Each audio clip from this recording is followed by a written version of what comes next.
don't. Desired tightness. Hold on, don't say twist the lips. Just stop.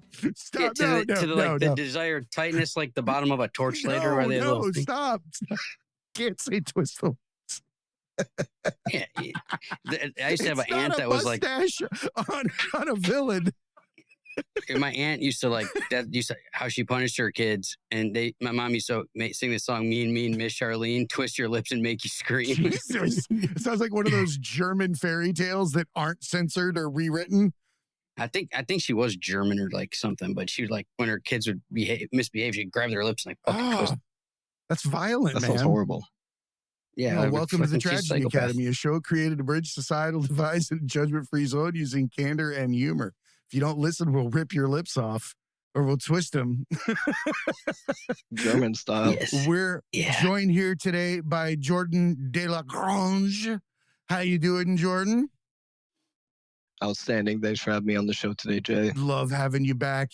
Jordan is a TA alum. We're going to get to that. Gary, what's going on, my man? I think you got to announce him for his fights like that. Like you got to get the job as the announcer. And then, oh man, that was like a pretty good announcing job. Oh, my first fight, I loved the announcer so much. He literally, most people, I'm from the Midwest, and they just say my last name like Delagrange. Yeah, that's how it is here in America. Delagrange. But he walks out there and he goes, Jordan Delagrange. And I'm just like, all right, let's go. I don't even care. Let's go. Right? It's respectful to know how to properly pronounce someone's name, especially if they're a professional. You're getting ready to put them out on, the stage you've been training your whole life, and they're like, Grangy, and you're like, no, come on, man. This isn't how I imagined my moment. Hands up in the air and they pronounce your name wrong. Especially for like a debut or something. It's like you're really trying to put out what you are, and then something like that. I mean, I wouldn't let it throw me off, but some people might, You're cool as a cucumber, though.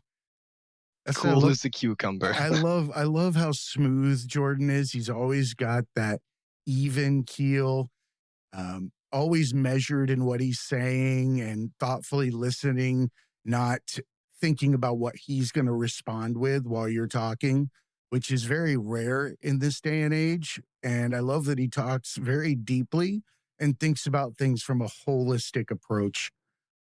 Jordan, man, missed you on the show. I haven't seen you in a long time. Love having you back on. What's going on out there in LA, man? Dude, so much has changed. So much has changed. It's almost like I'm an entirely different person with an entirely different life path. I mean, a lot of the core fundamentals have stayed the same. And I'd also like to say that, dude, it's a huge pleasure to be back talking to you guys again, talking about these changes. Last time that we talked, I was still pursuing more of the acting side of things. I was still in school pursuing the doctorate in Chinese medicine, but I feel like I was still holding on to some things, especially past things, that weren't fulfilling my purpose to its full potential. Now I feel like I'm walking that path. Like I really know what I'm doing. I love that. And I think you would probably agree that without taking that fork in the road at some point, you wouldn't have the tools in your toolbox for rejoining that same road and being as effective as you could be. Absolutely, man. Yeah, I think there were some serious hardships and like mind-opening realizations that I had to make. And now look at like, if I had continued down the acting path and really just like tried to force something that wasn't happening, SAG-AFTRA's on strike right now. People aren't getting work. I wouldn't be doing anything, I'd still be in school. I'd still be studying. But now I feel like getting started with this fight career, I'm going on my 4th fight now. Next week, next Saturday. My man. With Sparstar. Sparstar is a hell of a promotion. I love Michael Gross. I love Heather. They're all like really genuine human beings, and they give me great fights every time. Whether it's a win or a lose, it's always great fights, and I'm able to get out there and like show what I can do. And they also allow me to bring my doctors with me, and we set up a little tent, and we go and we treat the fighters for free. And through that, not only did I get a lot of great fight content and fight exposure, but I also connected with so many people in the fight community in such a short amount of time. It's insane. I ended up just, I trained with the traditional martial arts school, West Coast Wing Chun. And that was pretty much the only thing that I did for 5 years. And then after I started fighting, boom, all of a sudden I'm getting invited to Dan Henderson's in Temecula. Boom, I'm going to Muay Thai schools, multiple different gyms, sparring, expanding, going to Gracie schools to do BJJ and just like learning the art on a whole nother level, all through my connection to people. And it's been crazy, man, the journey. Would you say, I think the analogy outside looking in, it's kind of like reading a book about what you want to be for a long period of time, studying it inside and out, then closing it and getting into the world in the practical use scenario where you actually get to put all those skills that you've been working on and honing. Because you're, super meticulous in every art that you approach. I can't explain to people. Watching you with nunchucks is amazing. And I tell you, it's a way different experience than opening the door with my dad in his underwear, playing with his in like 1979. Like, you see him and it's an art form. You see that, it's a core memory that shocks you to the, end of all time. Yeah. But I say that because while you were a Marine as well, but I feel like all of that time that you've studied and traveled and put into philosophy and medicinal, uses and holistic approaches to things, that you now have a toolbox that gets you to get out there and put it to practical use.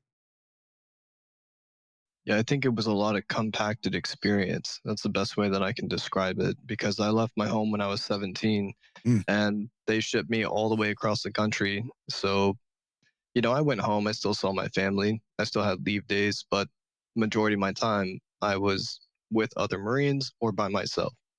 I was always the type of guy who preferred to be by myself. So extremely introverted, which I finally feel like I've broken that shell through the fight career. And it's changed me in some ways, because I realized that there's so much when you have a goal and a purpose and you're trying to work towards something, like you cannot do it by yourself. You're not You supposed to. need other people. Yeah. You need other people. You need a community, and you need to be able to communicate, and having the ability to communicate and share what's important to you with others, and also at the same time be able to connect to what's important to them, has been like the most valuable skill in taking my life from reading a book and not applying to the stage where I'm exploring and applying, to now the stage where I'm writing and giving and exchanging. I love it. I absolutely love it. Gary, you got any questions? Probably tons.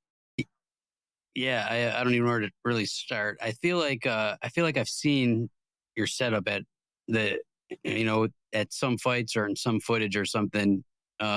The doctor area. I'm not sure where, but that's very familiar to me. But I speak with a lot of people in the medical field, especially involving fighting, and so many people are into different types of healing, and everybody's kind of got an open mind, I think, in this world. Well, not everybody, but a lot of people will go to different non-traditional types of medicine and different ways to heal the body and the mind and the soul. And I think that's pretty cool, because it's based in martial arts, and, really old, none of this modern technology existed when martial arts started. So I think that people getting into the ancient ways of doing things and or at least being open to different ways to heal the body. And I think it's what, we're looked at I put myself in the mixed martial arts world. I've been doing it for 20 years as like barbarian still by some people, and this is just this violent sport.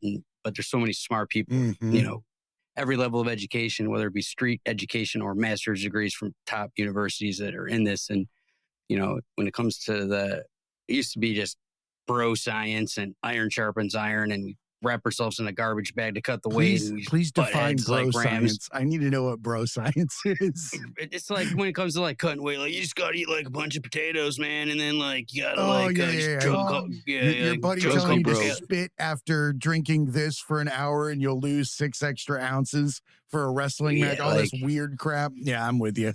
Yeah. I was once told to take a plastic bag, like a piece of a plastic bag, like a Walmart bag, and chew on it like for hours. Don't they come with warning labels for infants for that exact reason? Yeah. And I literally told, this is my friend, but I told him, like, dude, I'm not doing that. And he got mad at me. He was like, what? Like, trust me, bro. Like, I'm like, no. Just trust me, bro, is all you need to know. Okay, bro. Trust me, bro. Yeah, as soon as someone says trust me, bro, I'm like, yeah, we're not doing whatever you're about to tell me next. So you can that should stop be talking. our next t-shirt. Our next t-shirt should be something, trust me, bro. And just somebody holding something out to you like this with a little piece of plastic. Gary, you want to make that something that is yeah, very I'm gonna make bad it right now. Yeah. But it's the progression of shit. It's like there's people with degrees in all of this stuff now that have like really studied it. But growing up when I wrestled as a young kid, the early '90s or whatever, and it was fucking going to my mom's Grand Am with garbage bags and duct tape, sweat your fucking balls off, and then it was like that deep into Ultimate Fighter where they're cutting weight like that and shit. Deep into the seasons before we started getting people like Tyler Minton and other people that like really studied the science of it. And that dude's smart. That guy's really smart. Yeah. He knows his stuff. I love watching all of his videos on Instagram. He's constantly just sharing the best advice. Yeah. And it's like, he'll tell you what he doesn't know. And these other guys would never do that, and everybody's body's different and shit, and getting everyone to cut weight or do anything the same way, I don't believe is effective. You got to kind of know the people you're working with. And I think, and then the recovery is another thing. It used to be like maybe an ice bath, that was it. And now there's all different types of ways to recover. And, don't even get me started, man. Yeah. Well, that's what you're here for, my man. Exactly. This is the moment. I'm here to spread the knowledge. I thoroughly enjoyed The Ultimate Fighter this season. And one of my buddies was actually on there on McGregor's team. His name's Trevor Wells. Yep. Yeah. That dude's a beast. Yeah. It was a interesting season to execute. But it came out good. Trevor's a tough dude. I think the good and the bad about having a guy like Conor McGregor is he does bring eyeballs to the show, but they stay on him a little more than they should. Yeah. There's these guys that, are up and coming guys and we're trying to tell their stories in a very limited amount of time. Once they went onto linear television again, you're set to 42 minutes and that's it. We have a little leeway when we're online. But the fight goes long and that's half the episode. And then you have the previously on, the next on, the weigh in, the fight announcement. You have all these pieces of business that every episode needs to have, like to actually tell the stories of these guys becomes very difficult and gives you very little time to do so. Well, I'd say that it's an art, and you guys perfected it for many, many, many years, getting that window into these guys' lives with the slight changes in things like lighting or the way that somebody looks, because it does focus you longer, into that person's gaze. So you're listening to them, even though it's a short amount of time, it's much more impactful. Sorry, I like to give you your compliments on this, because when Gary and I first met, we were talking, probably like, 4 or 5 months later, I asked him, because I watched that show and for a long time, just alone sitting in my, my den, at night. And I remember in one season that when they were speaking with the fighters and talking about like their backstory, things that were really important, was that one-on-one, time where you don't see the person actually interviewing them. They're just speaking to the camera. But there was a singular light that sat around their pupil right in the eye, that it was almost hypnotic, the way that it erased everything else in the room and allowed you to have a direct link to that person speaking. You weren't involved with anything else. And I think that that's something that creators don't get a chance to speak about or highlight?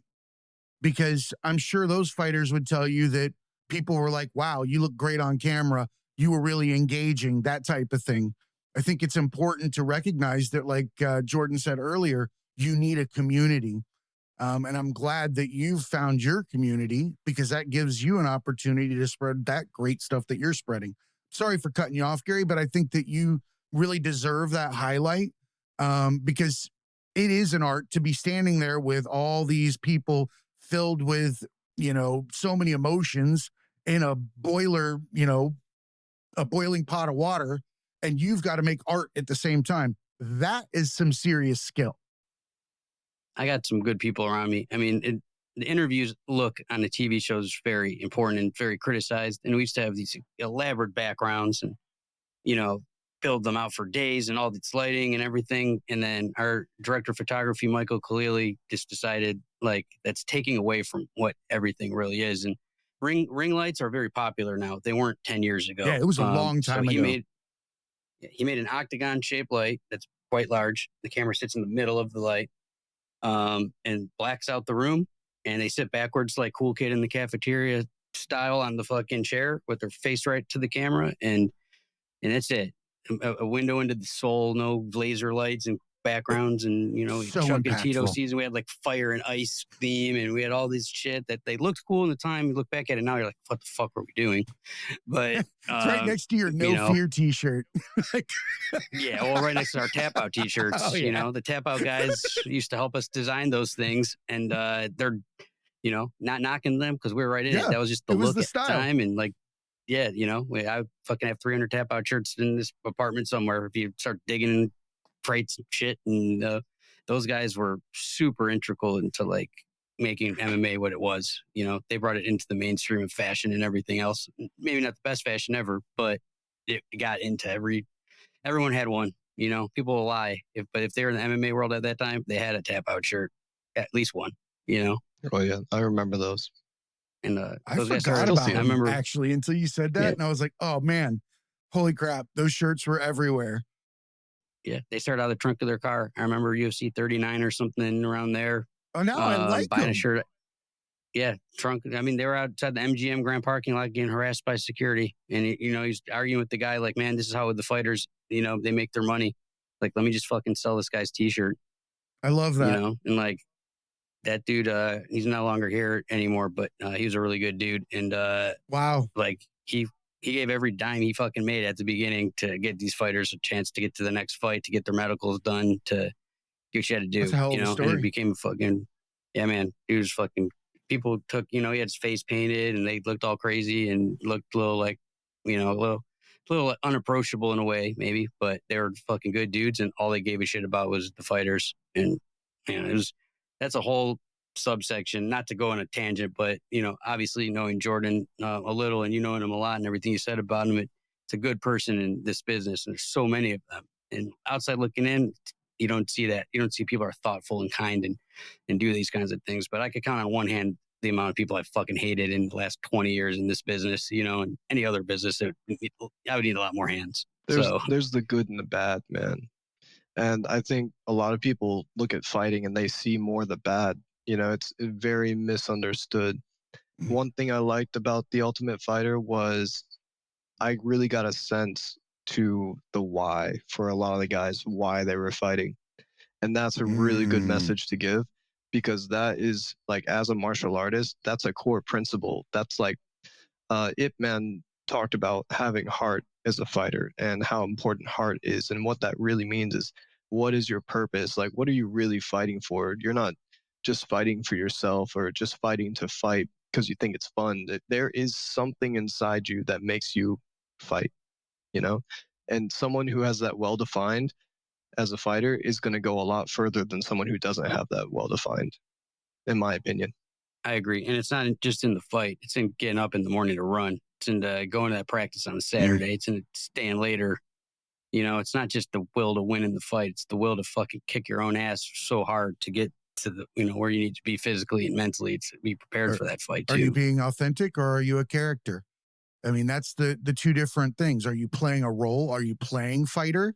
because you feel like fighter is going to get you the most of what you feel good about in the accolades department or whatever it is? Or do you wake up, and you know that that is who you are and what you were made to do, and you're going to use it to fuel whatever other passion you have as well, however it is the tool that you make it, right? But the people that are playing the role are the ones that aren't going to be successful. That's the ones that you're describing, Jordan, that there's the good and the misled, right? And I don't say misled within like the MMA community. I mean misled to believe that they can emulate other people and feel successful and full. Simple as that. Yeah, there's another side to it too. There's guys that are so athletically gifted that they get pulled into this sport and everyone tells them like, you got to do this, right? They don't fucking like it though. They don't like hurting people or they don't like fighting. It's a grind. You're a sweaty dudes bleeding in your fucking face all day and you're in uncomfortable situations all the Dodgeball time. moments.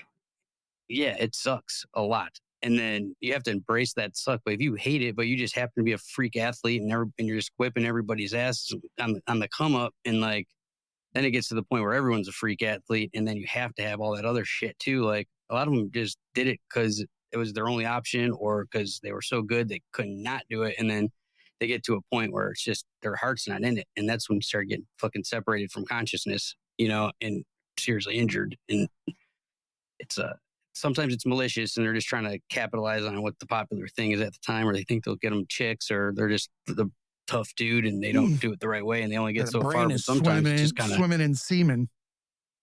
We do some sometimes it's stupid just shit around those peak years. Yeah. I think a lot of those guys get weeded out in the amateurs, I mean, some of them make it to pro. Oh, that's which scary. It's a testament to why like MMA amateur shit is much better than boxing. I mean, there's a lot of differences, but in boxing they do everything they can to protect that even in the amateurs. And then in MMA, you see a lot of great fighters that got losses as amateurs. And I think that's where you take your losses. If you're not a very good grappler, or you're not sure, go fucking fight a black belt. If your boxing is suspect, go fight a boxer. It's like learn then, not later, and progress all these skills. But, I've argued with managers about this before. They're trying to do that in MMA a little bit and said, hey, man, like this guy got to know what it's like to take that loss now. Because it's cliche as fuck, but you do learn a lot more from losses in a way. If I go out there and starch the guy in 15 seconds every time, like I don't know what's going to be like when I'm in that triangle in third round and I'm tired and brain's not working right. And how the fuck to get out of that, Yeah, I mean, when I'm an amateur now, and I want my hardest opponents right now. And I'm not even going out there to win every fight, but I do know if I want to continue to spread this message, I've got to win when I go pro, because if I don't win, they're not going to keep signing me, But when it comes to amateur, I have a synchronous and mutually beneficial relationship with these promotions, and they want to put on shows. They don't care if people are losing, they care about if it's mutually beneficial to sign you or get you on the cards, So I've lost my last two fights, and they were both banger fights. I learned so much, and I'm not even pressed about why I lost. I'm ready to get in there again. You know what I mean? I may have felt a certain way directly after, and I think every fighter goes through that. And to be honest with you, I had this like delayed awakening starting with the death of my mentor, Dave Lee, who was huge Hollywood stunt guy, taught me a lot about what I know when it comes to martial arts and also life philosophy and also acting, stunt acting, things like that. He passed really unexpectedly for a lot of people, especially for me. He didn't even tell me that he had lung cancer. And then I found out as he was on his deathbed. It was rough. Yeah, I remember that. We talked quite a bit about it. Yeah. Super sad. Again, I'm still sorry for you. Dude, it was a week before, or a couple weeks before my first fight. And I won that fight. And then I was like, okay, I'm doing something and I'm doing it for him. And then my second fight came around, and this one was in Lake Elsinore at the Diamond. And that fight was crazy, bloody. I lost that one by decision.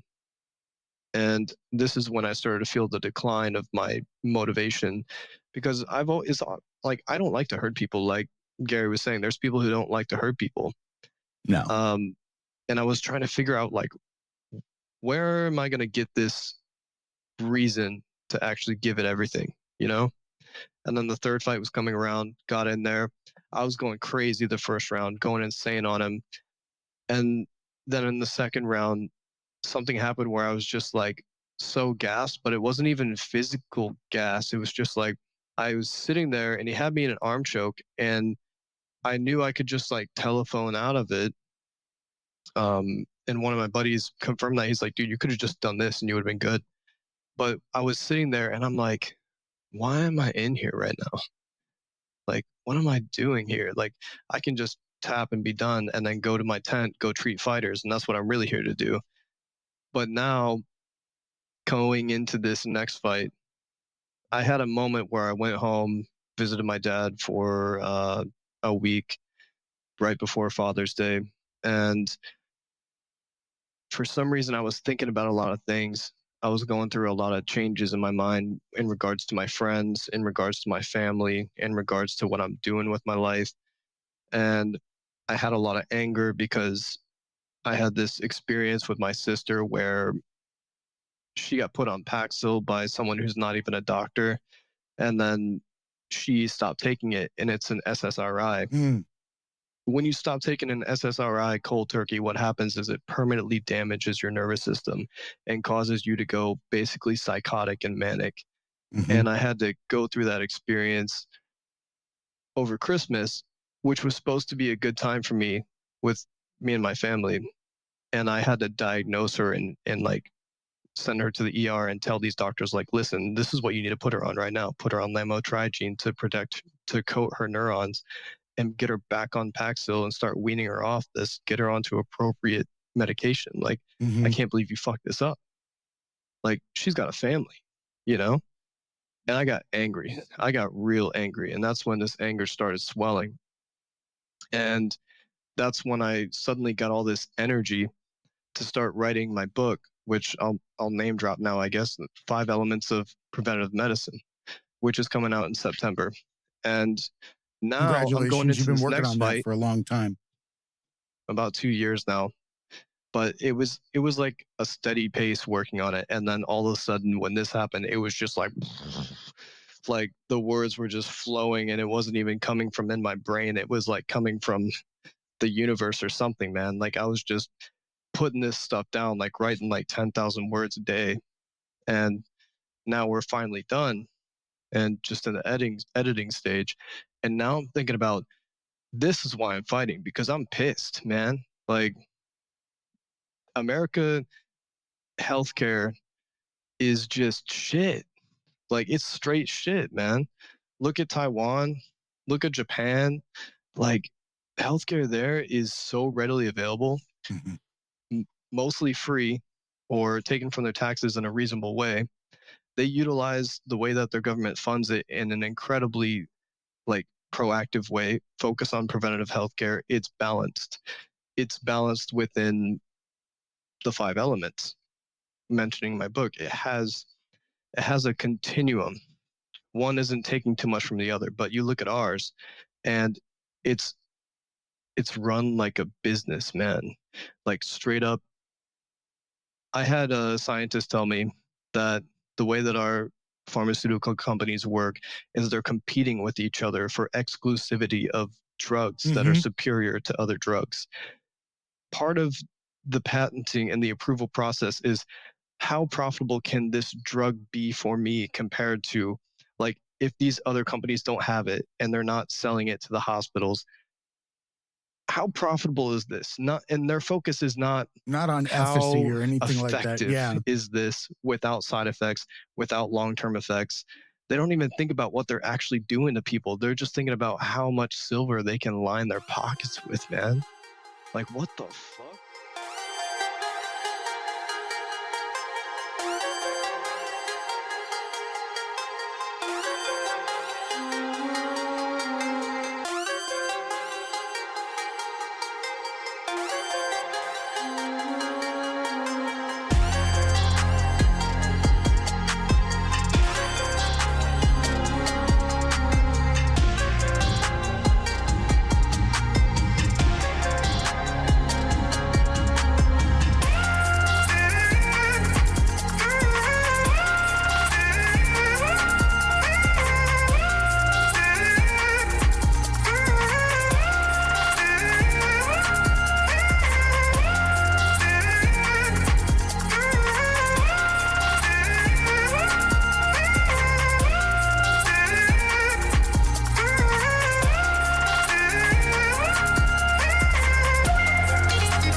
stood out to me was that a drug, and I don't know the time frames or anything like that, but a drug has a certain amount of time that it's allowed to be not, what's the words I'm looking for here?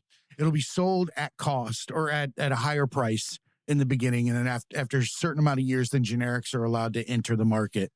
So those drugs can be made for pennies on the dollar compared to the other and are sitting in the, the wings waiting to come out. But because of whatever legal reason, we're paying $10,000 for, one syringe of this or one pill of that when, the generic is pennies on the dollar. It breaks my heart. It sucks, and I 100% agree with you guys. But the one very smart businessman talked to me about this recently. He said if that capitalism didn't exist, they would have no incentive to do any of this. I get it. If that race wasn't on to beat each other out to make $1 billion, these companies just would never have had the money. And it would be, because America develops the drugs that Canada and all these people use, and they just use it in a better way and in a more righteous way. But this capitalistic system of trying to make the $1 billion off this shit is what's got these guys and the top scientists in the world grinding it out to try to do it. And now it's a philosophical debate, Yeah, do it for money or love of humanity. Pick one. Right, but you have to have the money to do it either way. I get it.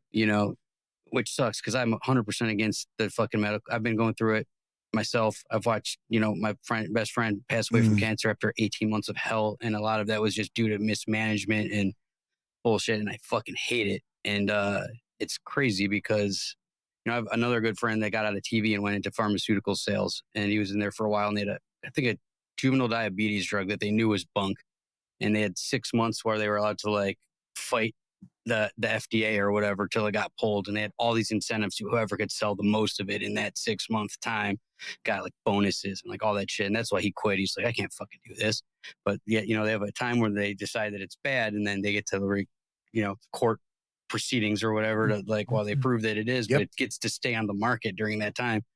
And it's every evil time there's a stay, they push things out, they ask for more discovery for this, and they put out that litigation model where they just string it out, kind of like politics. So if we'll just ask another question or say no because of this, no because of this, let's try one more, try until they finally say we have to. And all that time, you're poisoning people. Yeah, we have a government that's on one side or the other. There's no middle. So there should be a middle where yes, we need to make profit, but not at the expense of humans and their health. How do we figure out how to subsidize that as a government so that R&D keeps happening without having to deal with just killing tons of people and filling them full of poison and not wanting to do preventative medicine because they prevent everything. These guys don't make any money. What's really funny too? Yeah. Presently, the U.S. allocates a staggering 18% of its GDP to healthcare. Do you know how much that is? Trillions, probably. That is $4.5 trillion. Yeah. You're telling me that we can't afford to pay for pharmaceutical research and preventative medicine for everyone? We can. No, we can if the government did that. That's what I'm saying. The government needs to get involved in that process, but the companies have no incentive to do that because they're just capitalists. The government needs to put part of that money into the right place and subsidize it, because without that system, these companies can't make enough money to do it on their own, and they're evil motherfuckers and they're trying to keep as much profit. Our government doesn't help us with anything. Think about imaging products. I myself have had so much imaging done for so many stupid injuries and stuff like that. From CTs to MRIs to X-rays to whatever, we're going to inject this in you and take a picture of you that way and whatever it is. Outside of maintenance of that particular machine, the giant Polaroid camera, if you will, that costs more and obviously is super intricate, whatever. But doesn't it pay for itself after, $150,000 scans that you've charged? It's paid for, yet it'll continue taking pictures at the same price or raising with, inflation when, it's just whatever film or person that needs to fill the chair to run the thing or the parts that are used to maintain it. That right there alone is insanity to me. Yeah. this is where the excuses don't line up with reality. It's just excuse after excuse to fill someone's pocket with Yep. silver. And it bothers me a lot. It pisses me off, dude. There's the vast majority of this 4.5 trillion, which is funneled towards managing chronic diseases and implementing late stage interventions. And that just doesn't make any sense, because if we want a healthy America, if we want workers that are contributing to society's growth, that are creative, that are masters of their craft, you don't let them get to this state of health. You should educate them. You should give them power to manage their vessel, this body that they exist in, like in the Bible. I mean, I'm not a diehard Christian, but like, your body is your temple. So we should be knowing how to take care of ourselves so that we can contribute to society. But instead, we're contributing to someone else as their little worker bees. And that person is taking on the role of being like, I'm the one who deserves to contribute to society and mold what society is. These other people, they're not important. They're just little worker bees. I don't care how long they live. They can die off. We'll just replace them real quick, you know? And I don't like that mindset, because Nah. one of the greatest powers of a human being is that each human being has a different mind, different genetic code, a different potential outcome.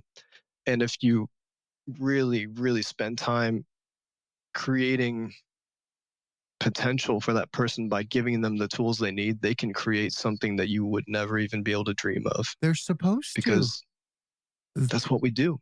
That's how we Yeah. get better. That's how we support each other in this country. That's how we should.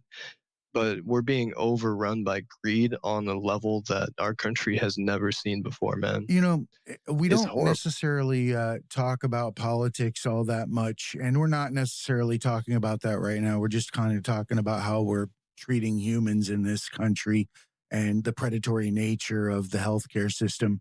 There was something interesting that I saw the other day, and it was talking about commercials and when they were allowed. There used to be a law in place. They weren't allowed to advertise to children, and then somewhere around the 80s, I guess it was Reagan, um, did away with the law and allowed them to start advertising to kids. And of course, for us three, we know what that looked like. It was an onslaught of toys and cereal boxes and Nerf guns and everything in between.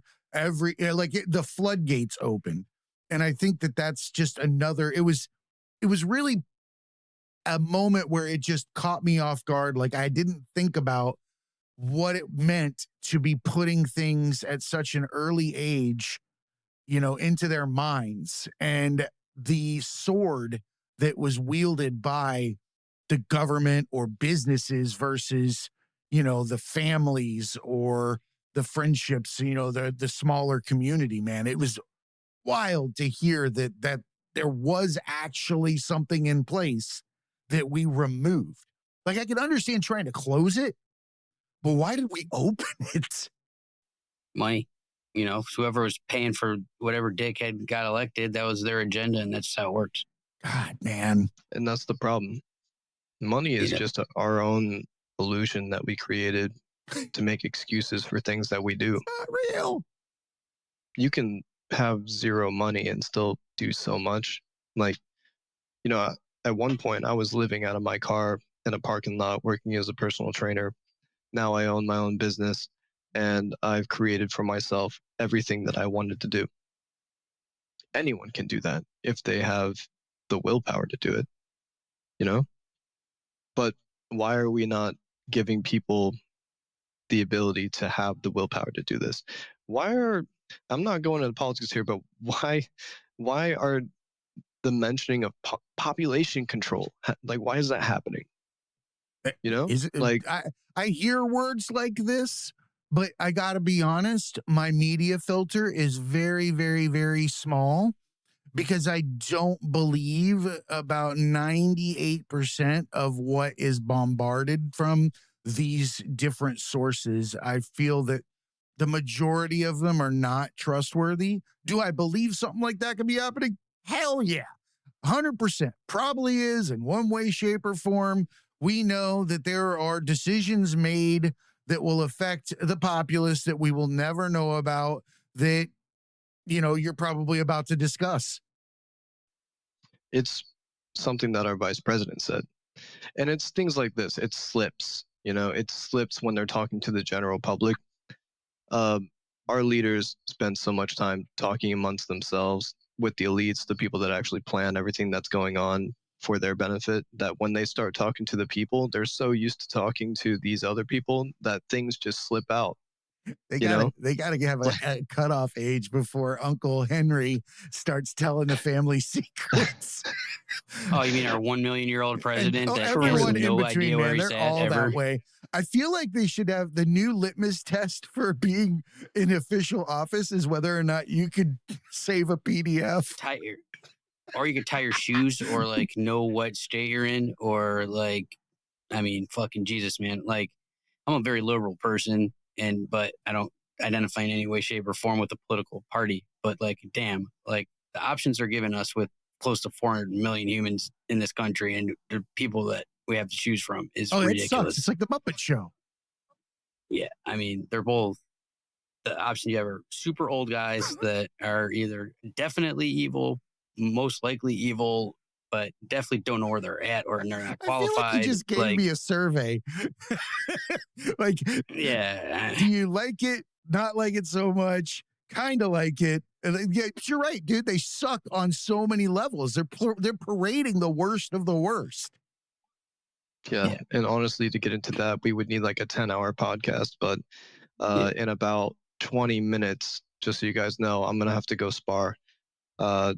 So I want to get into the next thing I was going to talk about, which is the 5-element model and what my whole book is based upon. Do it, man. And how we can't change all this that we're talking about, all this corruption, all this bullshit, but we can change what each individual does for themselves. And that's why I wrote the book, The 5 Elements of Preventative Medicine, so that way I could put this information out there so the public can access it and hopefully utilize it. So basically what the 5-element model is a different way of seeing the world. It's not literal wood, fire, earth, water. It's not like Avatar, The Last Airbender shit. It's thinking about your health from mental, physical, emotional, spiritual, social aspects, bioelectrical, structural, musculoskeletal, thinking about your digestive, your biochemical systems from an interconnected microcosm way. And seeing how, like, if you've got one element that's really well taken care of and you've got another element that's not, this element that's deficient is going to not generate enough in this other element. And when this element becomes deficient, well, another one's going to go into excess. It's like, for example, people who are on the computer all the time, they get this called upper cross syndrome because their chest muscles are so tight. I just moved my head back instinctively. I was like, yeah, I'm like, go like this. So what we teach people as a manual therapist like myself is tuck your chin like there's a string pulling the top of your head towards the ceiling. That straightens your cervical spine. It puts tension on your chest muscles to stretch them, strengthens your trap muscles. So that's already an elemental correction. And you can make thousands of those. I think they do make those like shoulder like devices that'll hold you like, like you're standing at attention. They have those, correct your posture, like strap things. I think just holding your own shoulders up is probably the best way to take care of this. Yeah, but if you're typing and you're sitting there all day, like you're probably not thinking to like hold your shoulders up. So if there was something that wasn't ridiculous that could hold you there, that could be better. That's another good point, because then that goes into another element that goes into your cognitive element or your fire element, and that's your awareness of what's going on in your body. It's easy for us to get so focused on the work that we're doing, so over-focused that we just completely forget what our body's doing. But it is actually possible to be focused on this and this at the same time. And that's something you have to develop. You have to like put work into it. Mindfulness. We don't teach that in school, man. No, not at all. I'm pissed that we don't. Ohio. I'm pissed that I didn't figure out. Ohio, bro. Yeah. Wait, what are we talking shit about Ohio? Yeah. Hicksville, Ohio. I'll talk shit about. Man, which part of Hicks? What's Hicksville? Which part? So that's northwestern Ohio, close to Fort Wayne. Why do I feel like shots are fired at me at the same time in this? I'm not cool with this, like, Hicksville. It's my last name, for God's sakes. Andrew Hillbilly, so it's like it's same time. There's 2 Hicksvilles in America. One's in Ohio, one's in New York.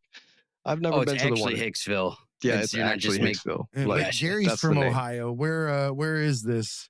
How do you not know where this is, Gary? Because it's like, don't all Ohioans know everything about Ohio? No, there's people that live in the city and there's Amish people. There's whoopie pies and moon pies. So just so you know, Hicksville is the Amish people. Oh, is it really? Yeah, it's like, oh yeah, horse and buggies all the time, man. Nice. And people don't who realize are just that, like, so isolated. Amish stuff. Oh, I've seen it. I lived in upstate New York when I was in the Army, and there's Amish up and down 81, all the way through Pennsylvania, all the way down through. Like, all the stops on that road has like Amish something. And I'll tell you what, man, there's actually a lot of things I really love about having grown up in that town. But then I think about the things that should have been there. And not only are they not present in that town's education system, they're not present in the whole United States education system. And I'm not going to say it's not present everywhere, but as a whole, people don't learn mindfulness. No. Maybe we're starting to, maybe we're getting closer, but it needs to be like curriculum, man. Like, not some support for some kid that we think has special needs. No, every kid needs to know how to use their mind.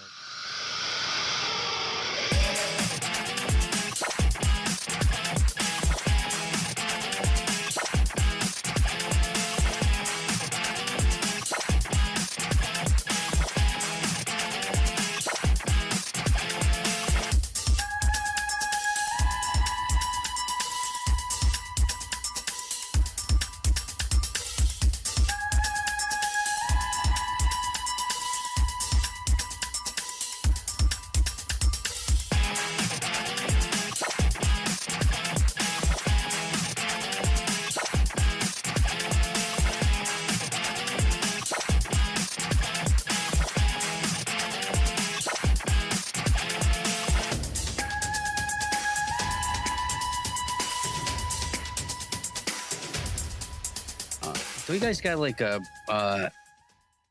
you are. Like a huge mural in your town that like everybody was talking about? Is that you guys? They did just put that up recently, and honestly, that's pretty beautiful mural. I was recently back.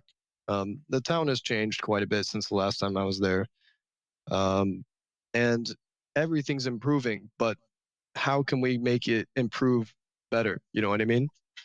Yeah, I remember seeing that. I'm big into art and graffiti and shit. And I was looking at some street art type stuff, and I'm pretty sure I saw something that was Hicksville. Yeah, Hicksville is like, you'll drive through on your way to Fort Wayne. It's a wasted opportunity to live in a small rural community, not understanding mindfulness.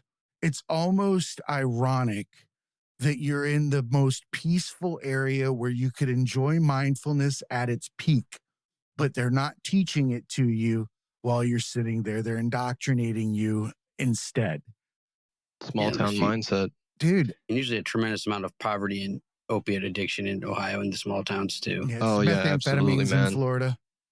There was a lot of drug stuff going on in my town. I tell you what, I'm going to get into my countryside. I'm like Hank Hill over here. I tell you what. You just completely changed. They don't talk like that in Los Angeles. No damn Valentine's to a boy, son. God damn it, Bobby. Damn it, Bobby. Yeah. But you're right, dude. I grew up in that same environment. And I don't want to disrespect small town America, because there's a lot of great things about it. There's a community, there is love, there is, a sense of protection, with your neighbors, that they're looking out for you and things like that. But there's less and less of that and more of what we're discussing these days. And in Florida, they're just, chucking ninja stars with tutus on, wearing tiaras and a camouflage jacket, all jacked up on whatever drug in front of 7-Eleven at any given moment. That has to be your Halloween costume. The exact thing you described. I just rattled off some bizarre words. I don't know, because you don't have to. When you name what a meth head's wearing on a corner, you could literally just name off whatever. If you jumped into a trash can and came out, ha, you'd be in a meth head's outfit.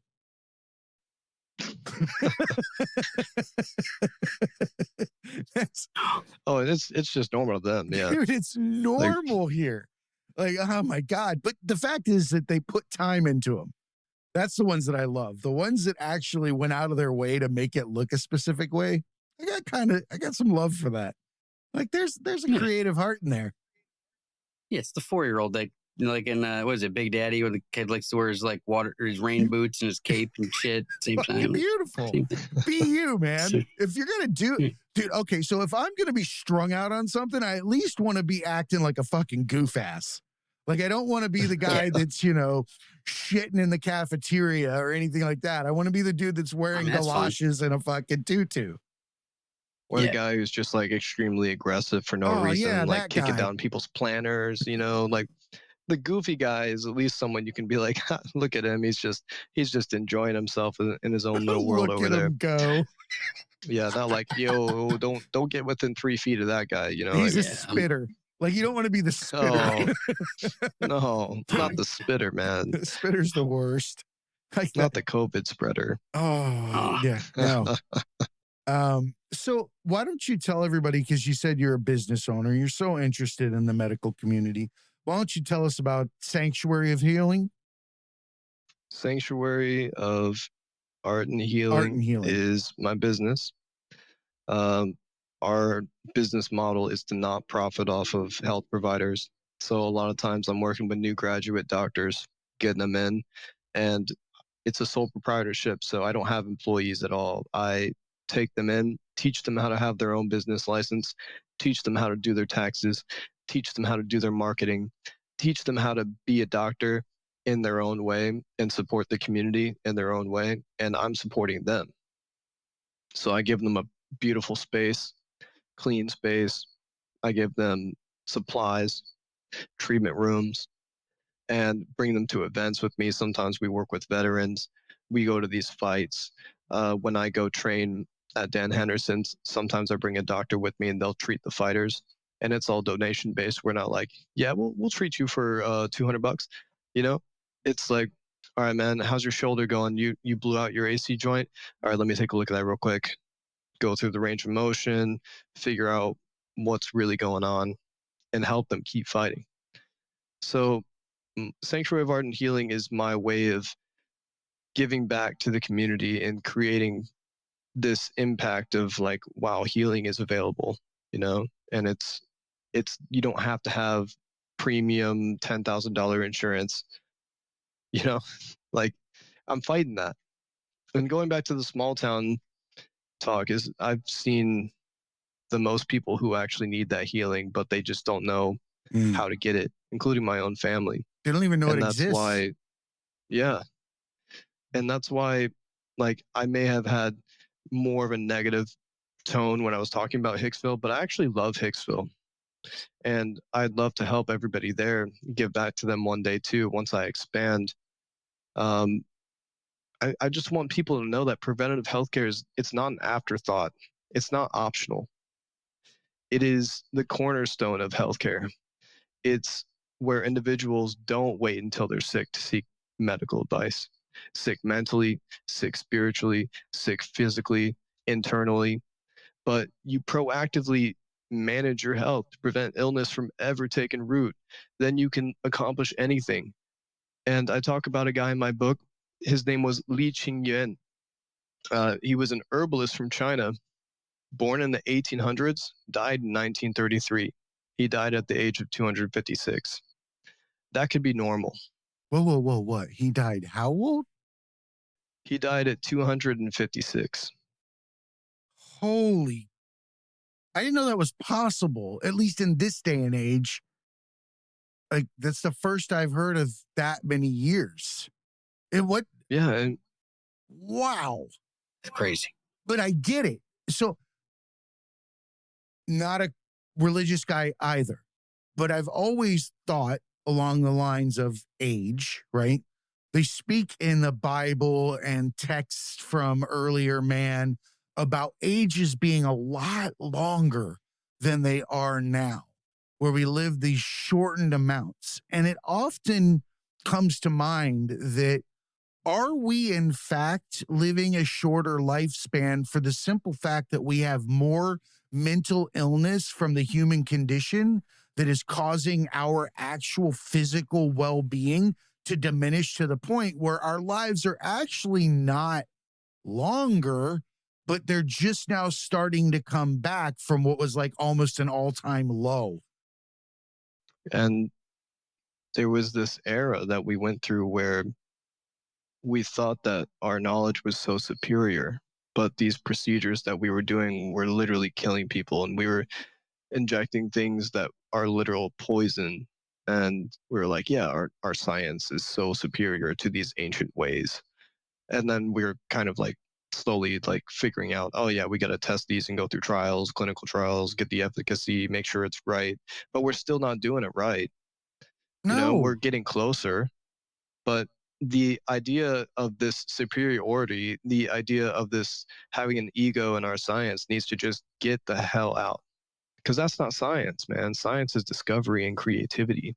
It's using what you already know. And when you think about what I've based this 5-element model on and translated it for us to like think about, understand, it's 10,000 years old, 10,000 years of scholars spending and dedicating their lives to developing and looking at the world this way because it works.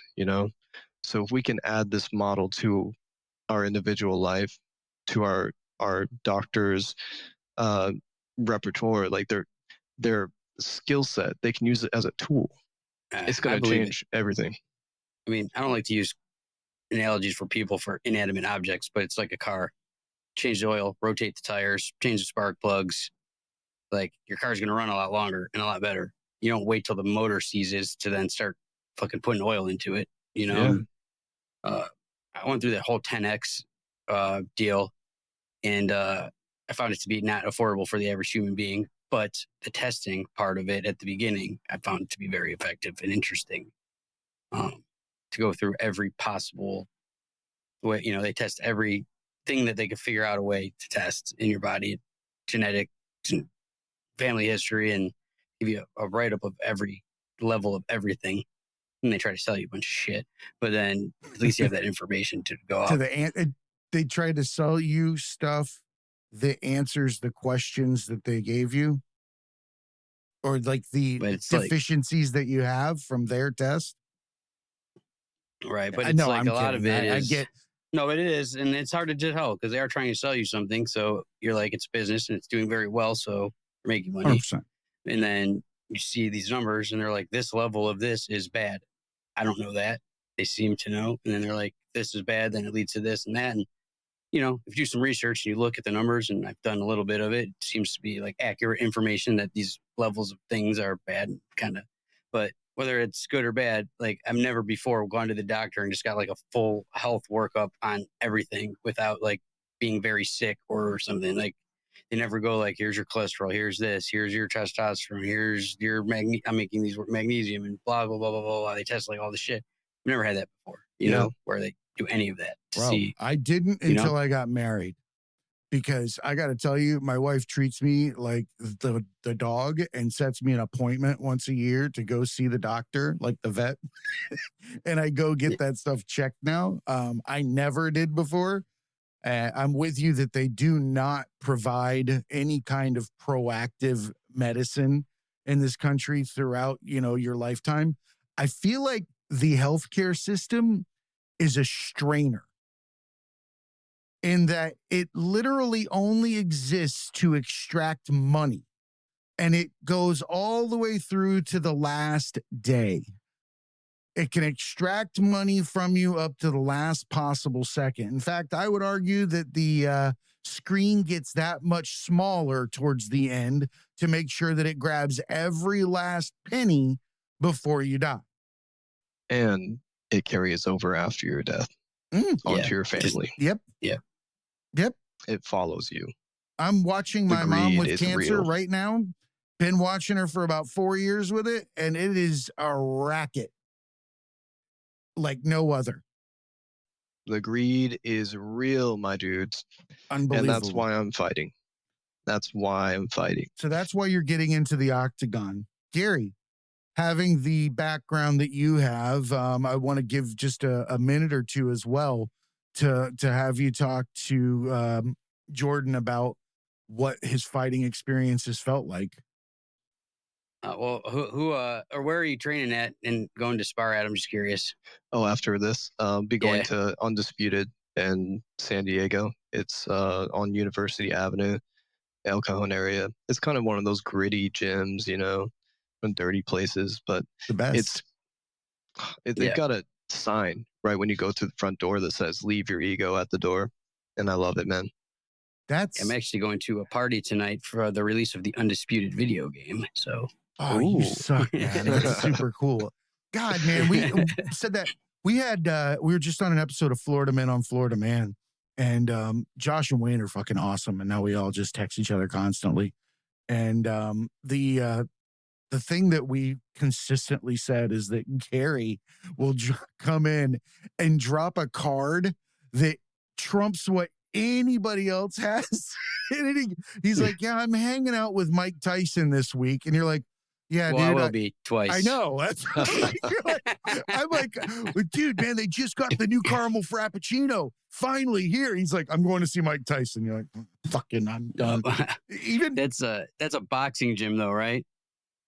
Undisputed? That's a Muay Thai gym. Oh, they do Brazilian Jiu-Jitsu and boxing there too, though. But nice. Very big boxing culture there too, for sure. Yeah, I love boxing. I've been down in San Diego a lot with Pearl Gonzalez and Jeremy Stevens over the last year, going to a bunch of different gyms that they go to. I like that area a lot.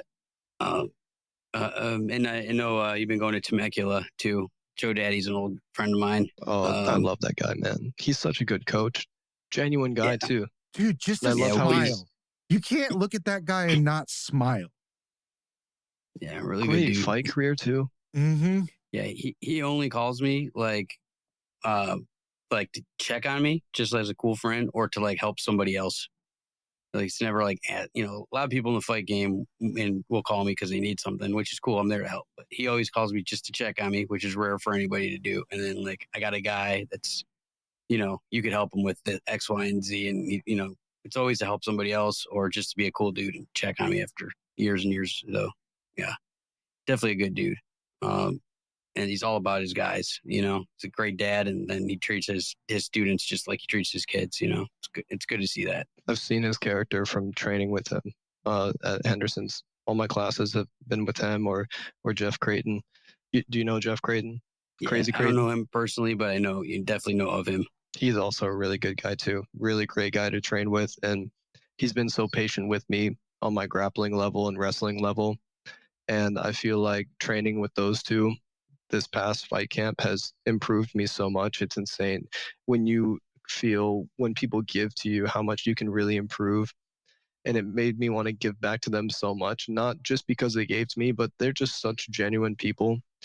Joe is the guy who set up everything so I could treat at Dan Henderson's after the practices, and it really shows how much he cares about the guys.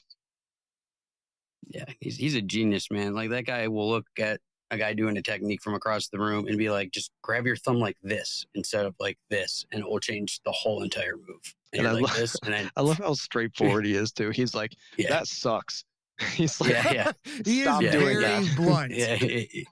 Yeah. We got to have him on the show. He'll definitely come on. Oh, definitely. Let's bring him on anytime. He's seen it all. I'll mention to him on Wednesday when I see him next week. I'll be like, we talked about you on Tragedy Academy. You should go and talk to the guys.